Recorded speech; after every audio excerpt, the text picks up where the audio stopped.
Google says it's expanding the types of personal information that it'll remove from search results to cover things like your physical address, phone number, and passwords. Before now, the feature mostly covered info that would let someone steal your identity or money.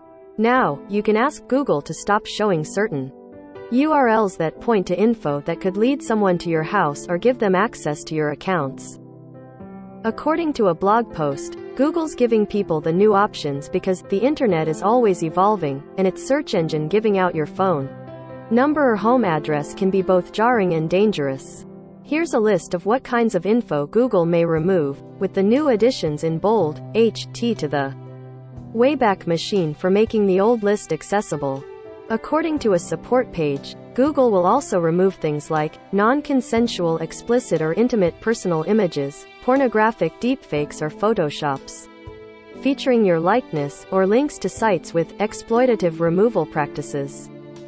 Making a request involves giving Google a list of URLs that link to the personal information, as well as the search pages that surface those links. After you submit a request, Google will evaluate it. Its FAQ says it tries to preserve information access if the content is determined to be of public interest, as in the case of content that's newsworthy, professionally relevant, or that came from a government. If Google does decide that the links should be removed, it says they'll either not show up for any search query or that they won't be surfaced for searches that include your name. Google seems to be applying a relatively high bar for what counts as personally identifying information, which makes it a bit different from the systems it should to implement in places like the EU to comply with so-called right-to-be-forgotten rules.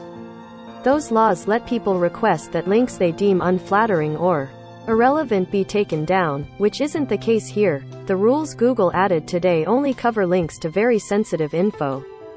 If you've ever searched for someone's phone number, you may have ended up at a site that exists explicitly to sell people's information, promising to give it to you if you subscribe. When asked if the new policy would apply to these types of sites, Google spokesperson Ned Adriance told The Verge that it would, if we can verify that such links contain personally identifiable information. There is not other content on the web page that may be of public interest, and we receive a request to remove those URLs, we will do so, assuming they meet our requirements outlined in the help page, whether or not the information is behind a paywall, he said in an email. Importantly, as Google notes on its support page and in its blog post, getting the information taken off of Google search doesn't wipe it from the internet. If, for example, you ask Google to delist a forum post with your address in it, anyone who goes to that forum will be able to see it. The post just shouldn't pop up if someone searches your name, home address. Update April 27, 5:05 p.m. Eastern Time. Added statement from Google on paywalled info sites.